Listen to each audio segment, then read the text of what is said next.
दोस्तों, मैं हूं सोहेल मज़ारी। आसान बैंकिंग और कारोबार के इस उर्दू वीडियो चैनल में आपको खुशामदीद। लेटर ऑफ क्रेडिट हमारा मौजू जिस पर गुफ्तगू जारी है और इस सिलसिले में हमारी आज ये चौथी वीडियो है। गुज़िश्ता वीडियो नंबर 44 तकरीबन 26 मिनट की एक नशिस्त थी और इसका महवर बैंकों में एलसी से मुतालिक दस्तावेज़ात या डॉक्यूमेंट थे।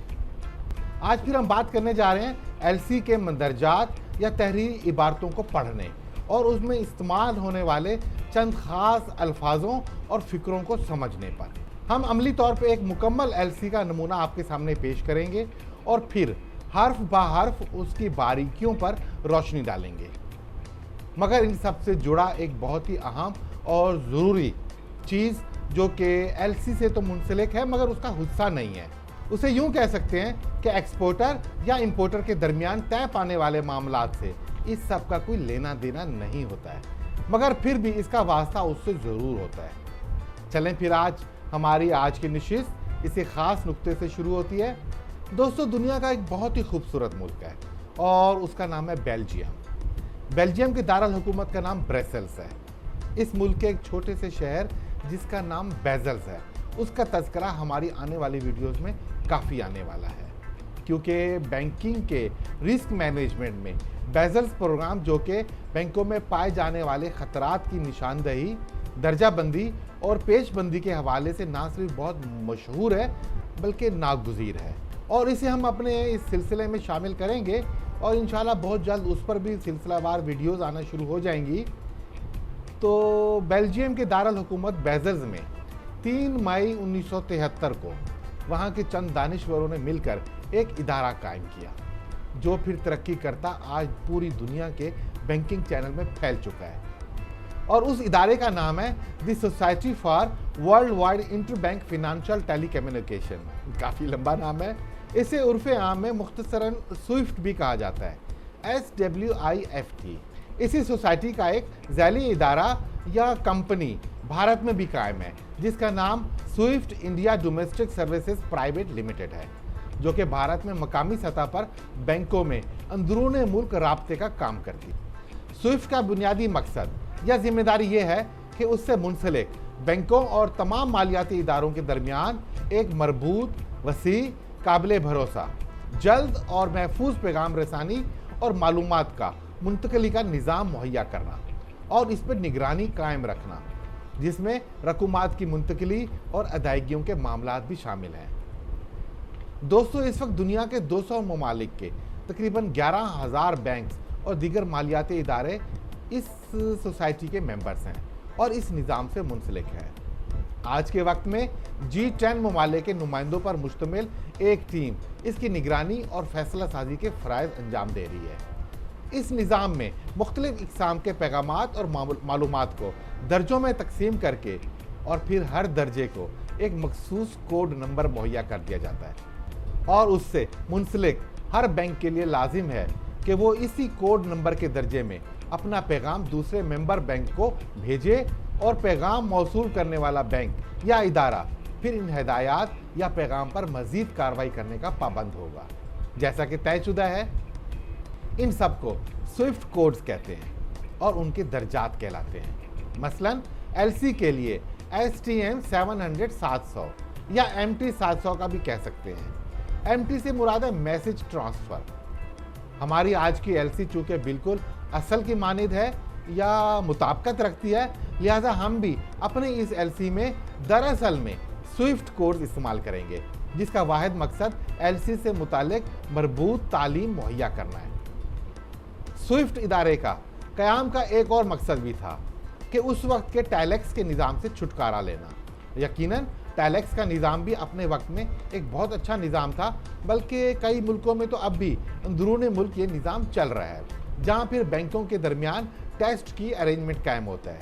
ये टेस्ट की का बंदोबस्त का भी एक दिलचस्प मामला है, चूँकि आज हमारा मौजू का हिस्सा नहीं है तो फ़िलहाल हम इसे छोड़ देते हैं। स्विफ्ट के इस मुख्तसर बयानिए को इस आखिरी बात से ख़त्म करते हैं और आगे चलते हैं कि आज मई 2022 में स्विफ्ट इदारे ने रूस के 7 बैंकों और मालियाती इदारों को बैन कर दिया या उन पर पाबंदी लगा दी है और जिसकी वजह रूस की यूक्रेन से जंग है। स्विफ्ट चूँकि एक खुद मुख्तियार इदारा है और इसके अगराज व मकासद में बैन अल-अक़वामी सतह पर बिला इम्तियाज़ हर मेंबर मुल्क के बैंकों और मालियाती इदारों को बराबरी की बुनियाद पर अपना प्लेटफॉर्म मुहैया करना है, जहाँ हर एक को सियासी वाबस्तगी, लिसानियत, मज़हब, कौमियत, रंग और नस्ल और बाहमी चपकलश, इख्तलाफात या टकराव से दूर रहकर आज़ादी से अपना अपना काम करना है। अब अगर आज रूस और यूक्रेन की बाहमी चपकलश या जंग की बुनियाद पर रूस को इदारे से बैन कर दिया जाता है, तो फिर ऐन मुमकिन है कि कल अमेरिका और चीन के इख्तलाफात या चपकलश पर भी चीन को बैन कर दिया जाए, या फिर पाकिस्तान और भारत की नाइत्तफाकी और सरहदी मामलात को लेकर, या फिर कोई अफ्रीकी मुल्क या अरब इसराइल ताल्लुकात और मसला फ़लस्तीन। बहरहाल हमारी नज़र में स्विफ्ट का ये फैसला, जिसमें रूस को जंग की बुनियाद पर बैन करना या उस पर पाबंदी लगाना एक नामुनासिब अमल था, जिसने इस इदारे की साख को मजरूह किया है। तो फिर दूसरी तरफ दुनिया के दीगर ममालिक को ये पैगाम भी दिया गया है कि स्विफ्ट एक आज़ाद या खुद मुख्तियार इदारा अब नहीं रहा। लिहाजा अब इस ज़रूरत की तरफ एक इशारा जारी हो चुका है कि स्विफ्ट के मद्दे मुकाबिल या एक हरीफ इदारे की क़याम की अब ज़रूरत है। ये राय या ख़यालात कतई हमारे ज़ाती हैं और इन पर इख्तलाफात हो सकता है। हम मज़ीद इस पर अब बात करना नहीं चाहेंगे, बस ये बताना चाहते हैं कि रूस ने अपना एक अलग से निज़ाम वाज़े कर लिया है और जिसका नाम है system for transfer of financial messages, या उसे उर्फ़े आम में SPFS भी कहा जाता है। और ये निज़ाम रूस के बैंकों में अंदरून मुल्क निहायत कामयाबी से काम कर रहा है और बैनुल-अक़वामी सतह पर वो दोबारा से या तो टेलेक्स और टेस्ट की के निज़ाम की तरफ वापस जा चुका है, या फिर उसका कुछ और बंदोबस्त। बहरहाल ज़िंदगी में तो अपना सफ़र जारी रखना ही है। इस सब का मुस्तकबिल क्या होगा हम नहीं जानते।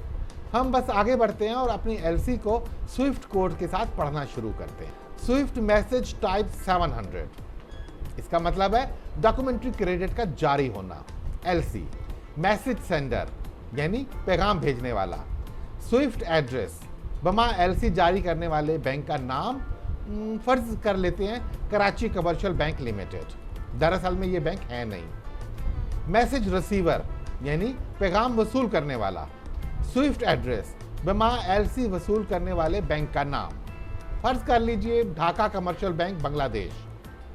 उसके बाद स्विफ्ट कोड नंबर है 27 सीक्वेंस ऑफ टोटल, इसे उर्दू में कहेंगे तरतीब वार कितनी LCयाँ हैं। अगर एक ही LC है तो फिर इसको इस तरह से बताया जाएगा 1/1। उसके बाद स्विफ्ट कोड है 40A form of documentary credit, दस्तावेज की शक्ल या नौयत कैसी है, इर्रिवोकेबल है, अटल है। इसके बारे में हम पहले भी बात कर चुके हैं।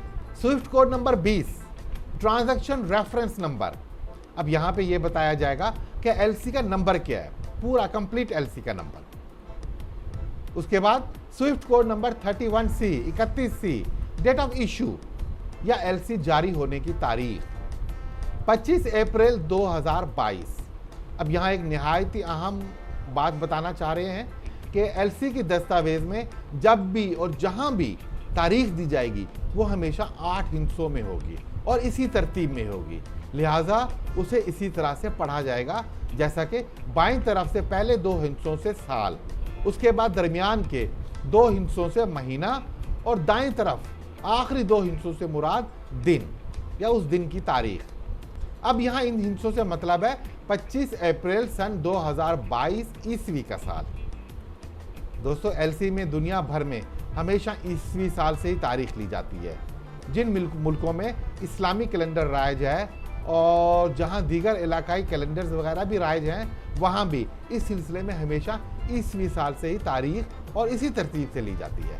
इसके बाद अगला स्विफ्ट कोड है 40E applicant rules UCP latest version, और जाहिर सी बात है इस वक्त UCP का वर्जन 600 लागू है और उसी का ही इस कोड में हवाला देना ज़रूरी होगा। अब अगर इस मकाम पे UCP का हवाला नहीं दिया जाता तो फिर LC रूल्स के मुताबिक ये काबिल कबूल नहीं समझी जाएगी। उसके बाद swift code number 31D date and place of expiry